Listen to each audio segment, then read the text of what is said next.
Hi, my name is Norm Friesen, and I'm going to be your instructor in this course, which is EdTech 504, Theoretical Foundations of Educational Technology. In this little introductory video, I'm going to tell you a bit about myself and also talk to you, of course, about the course that's happening. So first of all, I've been in educational technology for, shockingly, 20 years. So that's basically goes from 1995, where the internet was, or the web rather, was a new thing. And I worked to help professors put their courses online. And then I did my own PhD and have since focused on a number of areas in educational technology. These include online web design and web page and website design for education in particular.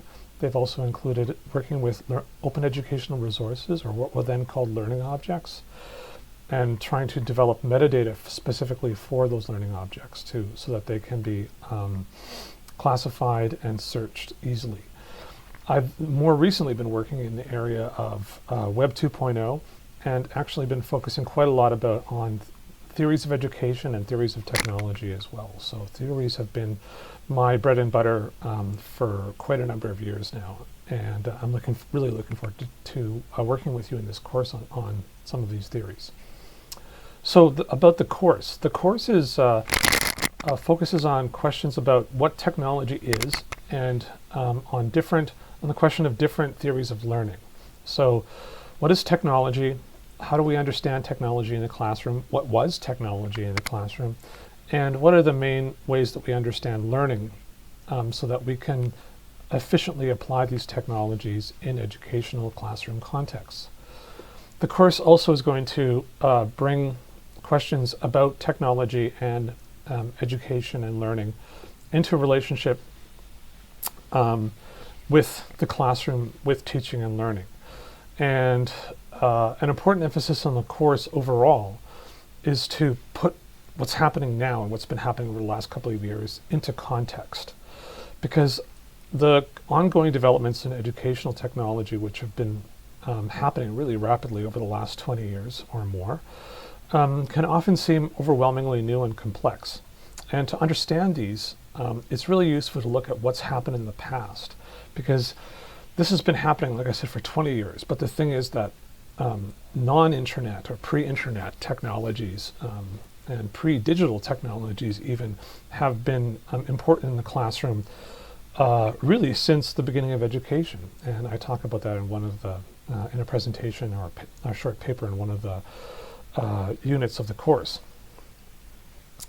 So when we put it in this context, though, we're able to see that educational technology is changing many things, but that it's not changing absolutely everything.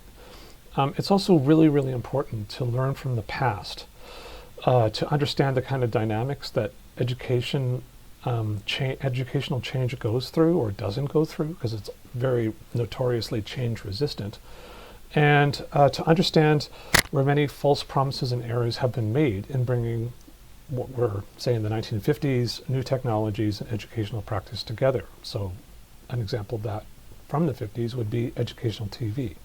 We'll be looking at some of those kind of things historically at the beginning of the course especially.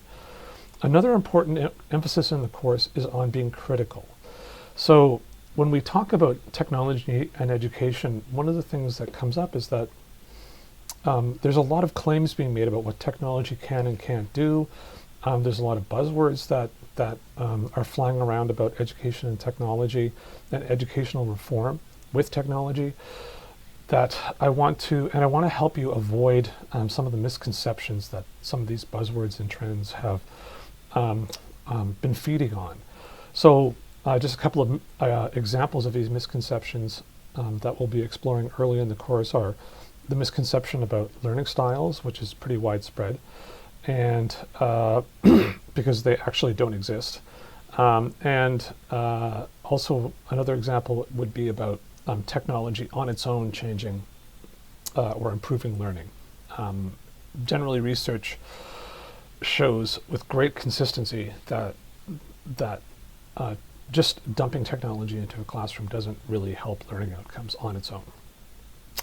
So what we need to do together is work to be critical and and to think about what the next big thing is and how it is a value and might not be a value. I want all of you, and I expect it of myself as well, to think for yourselves and to be critical. So avoid cliches, and although the hype can sometimes be really exciting, don't believe the hype right away. Evaluate it for yourself. So your work in the course is going to focus on two things. So I want you to be able to, in the discussion forums, to reflect the kind of independent thinking, evaluation, and synthesis that I have just been talking about. I'm going to try and encourage you to do that, and I've tried to structure the discussion forums so some of that will happen. I look forward to your thoughts, because I always learn a lot from the independent thinking of my students in the discussion forums. The other thing is to learn to critically read and synthesize, to bring together peer-reviewed reports and essays in educational technology, or what we call the educational technology literature, and to put these into your own words. So there's a sequence of main assignments in the course besides online discussion that support this process, that are structure this process as well. And this begins with a bibliography where you choose a number of papers and you write a short summary in your own words of what each individual paper is about. Then this goes through a proposal writing process, which makes use of peer review of your proposal to help you understand where your strengths are and what you might improve on as the course develops. And the key product from this proposal and peer review process is called a synthesis paper, which can be and probably should be based on your initial bibliography, the general topic that you choose for your bibliography, and that should also also needs to bring together technology and learning and theories of learning. So examples of the kind of things you could do are, there are mobile technologies, for example, mobile digital technologies. And then the question will be, how can they be used along with constructivist learning theory? There are, for example, ways of learning language that can benefit from mobile or other types of technologies, or immersive technologies.